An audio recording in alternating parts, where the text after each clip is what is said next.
These two postures work really well together and are often combined within a version of the sun salutation. The central focus of alignment is through the hips, but the correct placement of the feet is vital. I work these postures with the back foot placed at an angle of 45 degrees because this drives more force naturally through the heel. You may be more comfortable with a slightly more generous angle. We will work Warrior 1 first, so start by standing at the front of your mat with your feet hip width. You will be stepping back with one foot, and you should endeavour to make sure that your feet stay hip width as you do this. You want to work with an even breathing rhythm throughout, so align your breath at this point. As you next exhale, shift the weight into the right foot, as this is the foot that will stay in position at the front of the mat. As you inhale, lift the left knee so that the foot is raised off of the floor, and as you exhale, step back into a lunge. Now swivel the back foot so that the heel moves towards the centre line of your mat and your toes are angled towards the outer edge. If you want to check the placement of your left foot, follow its trajectory from the front of your mat towards where it is now. Don't be tempted to turn round to look at it, as this will likely throw you off balance. I mentioned the all-important alignment of your hips, and in Warrior 1, which we are working first, your hips stay square to the front of your mat. To help you with this alignment, I recommend that you place your hands on your hips at this point. If you haven't already, you are going to bend your front knee without allowing it to protrude beyond the line of its ankle. If it does move further forward of this line, then you will need to move your back foot further back. You don't need to look at your back foot as you move it, but use the front knee and the alignment of your hips as a guide for the correct placement of the back foot. Once you feel that your feet are in the correct place on your mat, that your front knee can safely bend without stressing itself too much, and that your hips have maintained their alignment, you can bring your hands together in Namaste, with the thumbs in line with your sternum. Let your back knee be soft so that you can point the sacrum towards your back heel, which will direct the force away from your lower back. Then keep the sacrum fixed as you firm up the back knee, creating a circuit of force through the left hip and thigh area. Your left heel at the back can press firmly into the mat to help direct force through to the front of your left hip, keeping it moving forwards. And in turn, your right foot at the front of the posture can press firmly into the mat, directing force through the leg into the right hip, pushing it backwards. You can't see this force moving through the posture, but you can feel it. To come out of Warrior 1, you will release the back heel from its position on the mat and swivel the toes of the left foot so that they are facing towards the front edge of your mat.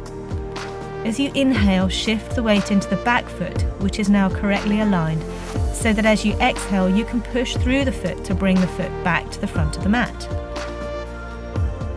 Now you are going to do the same on the other side, so check your breath is steady and even. And as you exhale, shift the weight over to the left foot. As you inhale, lift your right knee a little so that your right foot is raised, and as you exhale, step back generously into a lunge, remembering to keep your right foot in line with its hip. Take your hands to your hips and swivel the back foot so that the heel is angled towards the centre line of the mat and the toes are facing towards the outer edge. Check its placement if you feel you need to. Now bend through the front knee and see whether you need to make any adjustment on the placement of the back foot. Your front knee should not bend more than 90 degrees, but don't be shy of bending it. If your hips are high in this posture, it's actually harder to balance.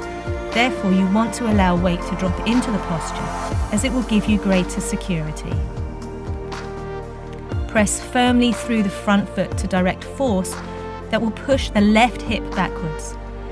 Making sure that the sacrum is pointing towards the back heel, press firmly through the back foot to help push the right hip forwards. These two forces meet at the pelvis, and the aim is to use both forces to help keep your pelvis and hips square. This first posture in the Warrior series has the warrior confronting its challenger, or the challenge. Try not to lift the front ribs too much, as this will force the back ribs down, compressing into the lumbar spine. To come out of this posture, you must make sure that your back foot has the correct angle, with the toes facing forwards again. This will mean that as you swivel your foot, your heel will no longer be on the mat. Wait for an inhalation and shift your weight towards the back of the posture, so that as you exhale, the back foot can use this weight to propel you forwards. We will now repeat Warrior 1 and combine it with Warrior 2. So with your next exhalation, shift your weight into your right foot. Inhale and lift the left knee, a little higher if you can this time, and then exhale, swing the leg back into a lunge. Carefully position the back foot and check its placement visually if you need to. Either keep your hands on your hips throughout, or bring the hands into Namaste with the thumbs aligned with the sternum but not touching it. Check the bend in the front knee, the alignment of your sacrum towards the back heel, and acknowledge the forces moving through the pelvis that are working to keep the hips square to the front of your mat in this posture. With your next inhalation, your arms extend upwards without lifting the front ribs too much. And as you exhale, they split apart with the right arm dropping forwards and the left arm dropping backwards.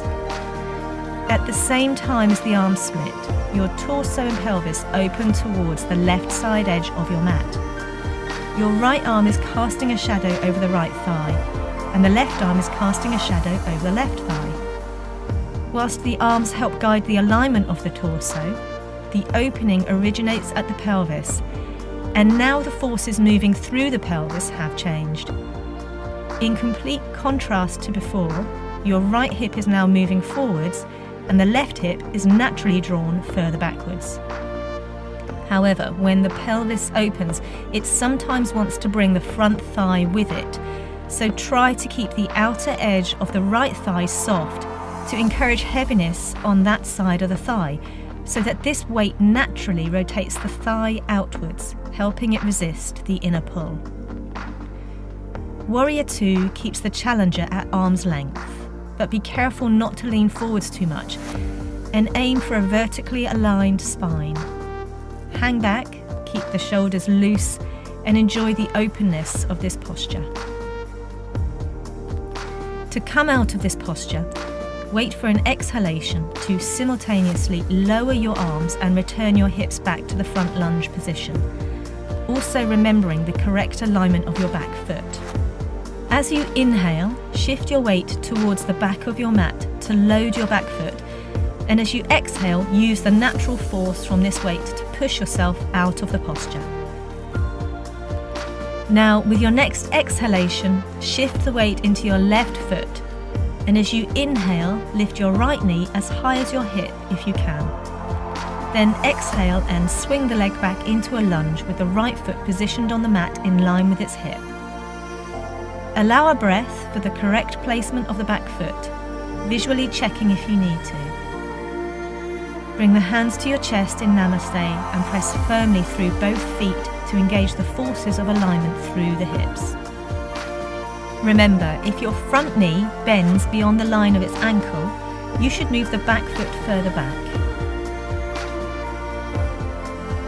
With your next inhalation, slowly raise the arms, and as the exhalation begins, open the arms and across your chest as your pelvis and torso turn towards the right side edge of your mat. If you need to at this point, you can move the back foot a little further back to give your body the space it craves in Warrior 2. Take a look at your left thigh and soften the outer band of muscle to create a weighted force that will encourage it to rotate outwards. The arms are shadowing their respective legs and aiming at maintaining a horizontal line, so you can check to see whether this is the case. Please remember though that it is not recommended to look into a mirror to check your alignment when you are working your yoga postures.